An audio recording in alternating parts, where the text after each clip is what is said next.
పాపం రేవంత్ రెడ్డి. ఎందుకు ఈ మాట అంటున్నానంటే, ఆయన స్పీడు, ఆయన హంగామా, ఆయన కథ చూస్తున్నప్పుడు పాపం అనడం ఏంటి సార్, దాన్ని మనం పెద్ద ఎత్తున యాక్టివ్గా ఉండే లీడరే కదా అని. యాక్చువల్లీ ఆయన అంత యాక్టివ్గా ఉండే లీడరే, కానీ ఆయనకి ఎందుకో అన్నీ కలిసి రావట్లేవు. ఒకటి కలిసి వచ్చింది. కాంగ్రెస్లో కూడా ఆయన ముఖ్యమంత్రి అయ్యే అవకాశం వచ్చింది. పీసీసీ ప్రెసిడెంట్గా ఇప్పటికి ఉన్నాడు, మారుతాడేమో తెలియదు. కానీ అలాంటి ముఖ్యమంత్రి ఎక్కడో తెలుగుదేశం పార్టీ నుంచి వచ్చి మా పార్టీ మీద ఉన్నాడు అని కాంగ్రెస్లో ఒక పక్క గులుగుతూ ఉంటే, ఆయన దురదృష్టం ఏంటో కానీ ఆయన ప్రాతినిధ్యం వహించిన మల్కాజిగిరి కానీ, ఆయన సొంత జిల్లా మహబూబ్నగర్ కానీ ఆయన ఓటమిలే చవి చూస్తూ ఉన్నాడు. కానీ మిగతా కాంగ్రెస్ వాళ్ళు మేమేమో విజయాలు సాధిస్తూ ఉంటే, మరి రేవంత్ రెడ్డి ముఖ్యమంత్రిగా ఉండి ఓటమిని చవి చూస్తూ ఉంటే మాకు ఆయన నాయకుడు ఎట్లా అవుతాడు అని క్వశ్చన్ వేసుకుంటున్న పరిస్థితి కనపడుతూ ఉంది. ప్రాతినిధ్యం వచ్చిన మల్కాజ్గిరిని చూద్దాం. ఆయన ఎంపీ ప్రాతినిధ్యం వహించాడు మల్కాజ్గిరిలో.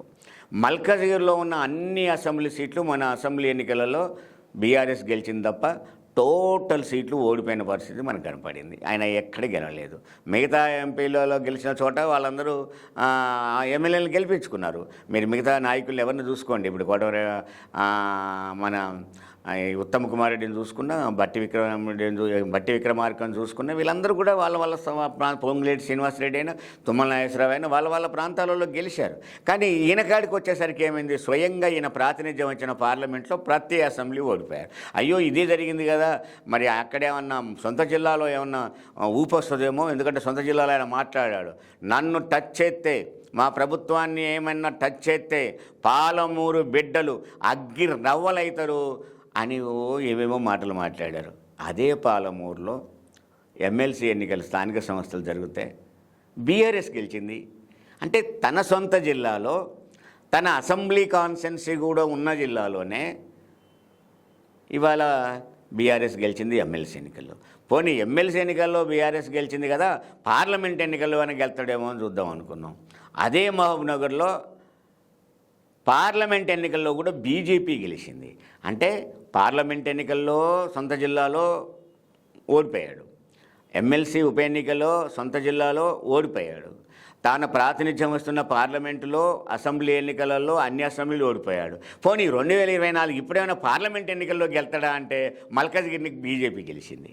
అంటే ప్రాతినిధ్యం వహించిన అసెంబ్లీలో కానీ, పార్లమెంటులో కానీ, సొంత జిల్లాలో ఉన్న ఎమ్మెల్సీ ఉప ఎన్నికలో కానీ, పార్లమెంటు ఎన్నికల్లో ఓడిపోవడం తప్ప ఇంకో మార్గం లేకుండా ఆ నాయకత్వం కనపడుతూ ఉంది. పోనీ కొడంగల్ కాన్స్టిట్యున్సీలో ఏమన్నా భారీ మెజార్టీ ఇచ్చాడేమో, తన మెజార్టీ కంటే మించి మెజార్టీ, ఎందుకంటే ఎన్నికల్లో చెప్పాడు ఇతడు 50,000 పైన మెజార్టీ రావాలని. 32,000 మెజార్టీ ఆయనకు వస్తే 50,000 మెజార్టీ రావాలని కోరుకుంటే అది 21,000 మెజార్టీకి వచ్చి 10,000 పైన ఓట్లు తగ్గిపోయిన పరిస్థితి. తన మెజార్టీని కోల్పోయాడు, తన ప్రాంతాలు ఓడిపోయాడు, తన ప్రాతినిధ్యం వహించిన ప్రాంతాన్ని ఓడిపోయాడు.